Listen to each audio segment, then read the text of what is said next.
Hey guys, Happy New Year and welcome to 2017. Yay! The Lord has blessed you to come over to another year to be a praise dance leader within your ministry and do great wonders for your praise team, the church, and for the world. So I want to encourage you this year to knock it out the box. And this month's theme for January is called Be the Answer. And it was inspired by T.D. Jakes, just listening to his 2017 incoming sermon. It was just powerful and it just knocked me to the floor and just caused me to weep. Yeah, I know I'm a crybaby. I'm always crying over stuff. But I was inspired to do this video series for the month and actually for the next couple of days, really, just to pinpoint and to mark how I'm going to do this month as far as keeping the same format as far as like topics and choreography and movement and devotional topics for your team. But again, the theme for this month, January 2007, is Be the Answer. So what do I mean by that?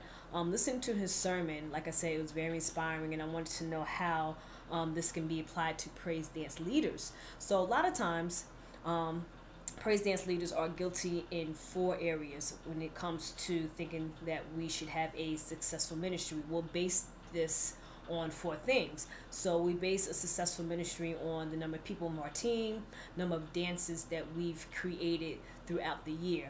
It's not, let's say, 10 to 15 or more, then we didn't have a successful ministry. If we did do 10 to 15, were they knockout choreography that made the people ooh and ah and go wild and give us a lot of compliments? Another thing that we'll do, we'll base our success on the number of followers we get on social media.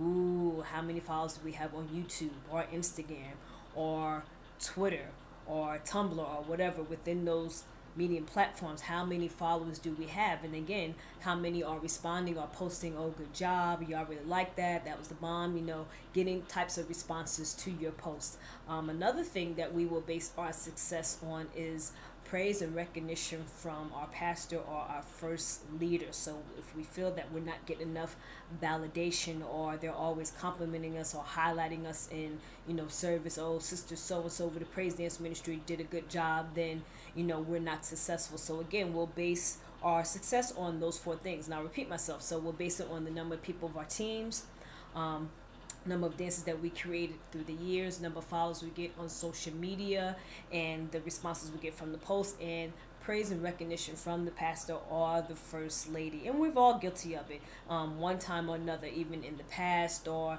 in the present, or we're embarking on that. So it's no big deal. It's human nature. It happens. But this year I want to let you know and change your mindset that we have to stop as praise dance leaders, and I'm talking to myself as well because I've done this and I've been guilty of it. This is a wrong perspective that we have, and it doesn't mean that these things will validate us to make us successful. This is a wrong perspective. So a successful ministry is being the answer to the needs of the people. So again, I always talked about ministry, and I'm going to keep this format, and I'm going to keep ministering to you. Ministry is a service to God, to the church, and to the world. That's just what ministry is based on. That's the basic format and the foundation of ministry as praise dance leaders within the Christian faith. We are responsible to serve God, the church, and the world. So again, a successful ministry is being the answer to the people's needs. So this is part one of the video, and this won't be too long. I want to talk about how can we be the answer to the people on our praise team. Number one, we must use our gifts that God has blessed us with. We can't be insecure. We can't be intimidated. We can't allow people to tell us, oh, well, you wasn't built for leadership. We can't allow people to come and intimidate us and saying that, we're in the wrong place, just step aside. If God didn't choose you to be there in the first place, then that's not them to, come up in your face and to berate you or demean you and say the opposite. What God has done, no man can undo. Okay, so there's always favor, and people are going to hate on that and try to demean that, and then also try to discourage you from doing that. That's how you know you're in the right place, when you have people just coming out the woodworks and just trying to put you down and just demean your ministry and discourage you. Again, that's a sign that you are in the right place. So be encouraged. Don't give up. you're on the right track. But moving on. So there are 3 or 4 ways that I want to get into that you can be an answer to your team, and this is very important. You got to start sowing spiritual seeds, okay? So if your dancers, here's a clue, pay attention, write this down. If your dancers are asking you, what does this song mean, or what does this have to do with praise dance, it is your responsibility as a praise dance leader to answer the questions. They're presenting to you a problem. The problem is, I don't understand, I don't get it. As a praise dance leader, it is your responsibility to answer those questions. If you're constantly getting, well, I don't get it, I don't understand, what is the purpose of this song, then as a leader, again, you got to be responsibility to give them an answer. It's not enough to sit up there and say, oh, because I said so, oh, that's not important, let's just do it. You are cutting their spiritual growth, and they're not satisfied. And the more that you're selfish and focus on yourself and the timing, then you are doing your praise dance team a disservice. I'll say it again.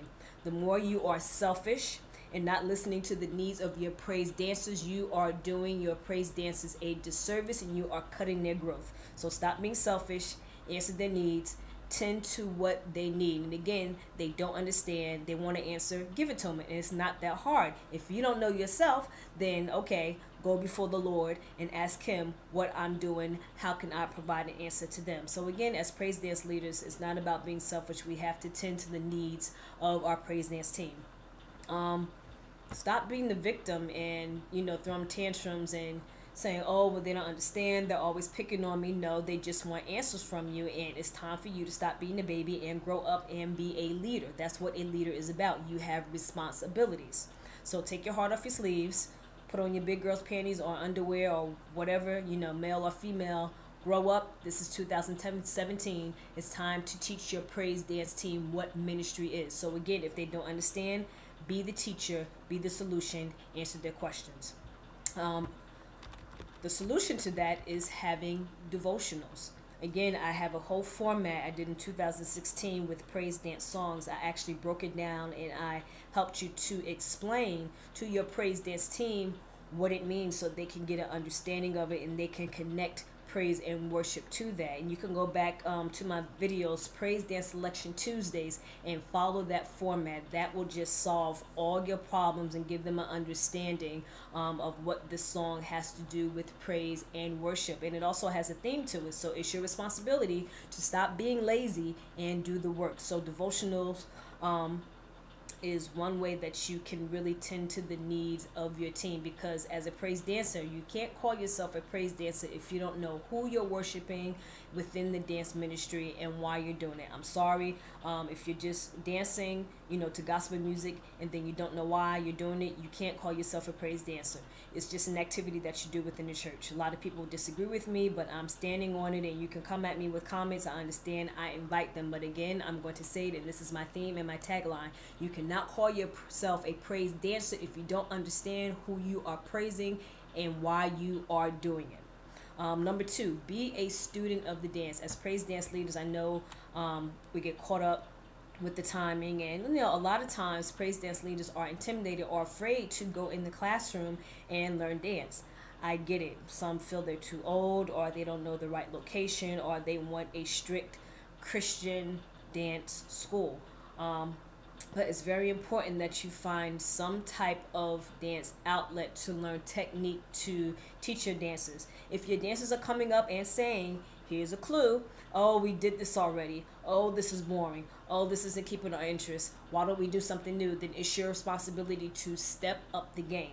Also, if you're going to learn dance techniques, one of the things that you must stop doing, and this is very important, please write this down, stop looking at secular videos and making it worship. What they do in secular videos and secular to music is different from what we do in praise and worship, and I did a video on that as well. Secular dance is for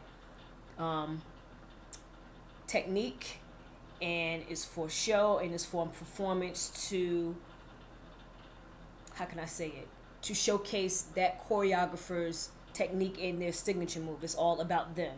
Within praise dancing and within the church, it is all about showcasing God, and it's about praise and worship and how he ministers to the needs to the people. So within the world, it's focused on them. Within the church, we dance because we want to focus on God and help people to understand through dance. As we connected to dance, praise, and worship, we are showing people who we worship and why, and how God ministers to us on a daily basis. So that is the purpose of praise and worship. So again, number one mistake, stop looking at secular videos and making it worship. All the movements that they do does not connect to worship. Number two, if you're going to look at movements, don't choose things that has nothing to do with praise and worship. So for example, if you see a video and they're doing the latest dance trend, but it doesn't represent who God is, like for example, the bowing and the worshiping and the laying prostrate before the Lord, don't use that movement. If you're just doing footwork, to show off your choreography skills and to be the latest trend that has nothing to do with praising God and acknowledging who He is, then don't use it. So again, that's two mistakes that you should stop making. Number three, nurture the team. And I'm going to show you creative ways that you can do that. In videos I said last year, I said that it is important for praise dance leaders to be the parent. It's not enough for you to be the choreographer and to be the activity leader and to fill your calendar. You have to be the parent. Start addressing and asking questions about your team. Pray for them, and I'm really pray. Just don't say, Lord, I thank you for the praise team. I thank you that they're showing up and they're being diligent and they're doing the choreography so I can look good on Sunday. That's not praying for your team.